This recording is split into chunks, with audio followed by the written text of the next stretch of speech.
His gaze drifted upward into the trees, and I saw his face freeze in astonishment. "Monsieur Cleve, regardez-la," he whispered. My eyes followed the line from his finger up into the dripping wet canopy, and I was stunned to observe the headless carcass of a red river hog sow suspended 40 feet above us in the crook of the tree where the leopard had stashed her.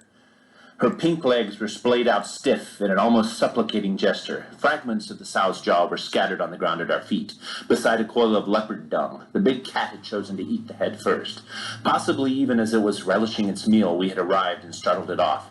It had left the rest for a later meal. The pig's jaw had the soft bones and dentition of a young animal. Investigating the site further, we found a large number of fresh hog pellets at the base of a nearby stilt-rooted wula tree, wapaka, along with more trampled vegetation. Etched into the trunk of this tree, we saw vivid red gashes where, according to the trackers, the hogs had vainly tried to attack the leopard, prowling above their heads. Bebe pointed out another set of gashes higher up the tree, 3 in parallel, made by the leopard's claws. I could picture it in my mind's eye, the big cat snarling down at the circle of enraged hogs from its perch just out of reach of their razor-sharp tusks. From there, if the tracker's interpretation of the evidence was correct, it must have hauled its still quivering booty into the canopy of the neighboring tree and settled down to its feast, ignoring the cacophony of snorts, squeals, and roars issuing from its sworn enemies below.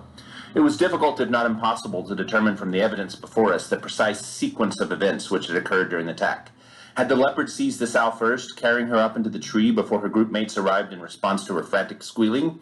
Or had the cat pounced on its prey in the middle of her group, killing her before the other hogs could react and then escaping from the ensuing chaos into the canopy above, only returning to the forest floor to retrieve the carcass when the herd had left?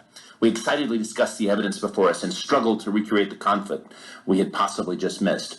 The trackers insisted that the deep gouges at the base of the tree had been made by the hogs, and we had seen similar traces before. We wrapped up our snapping of photos and scribbling of data and moved along down the trail. This scene to me served as a dramatic confirmation that Gangu had survived to this day as a functioning ecosystem, with the age-old dance between predator and prey continuing to play itself out morning and night. As icing on the cake, only a few meters south, a friend pointed out a fresh elephant print.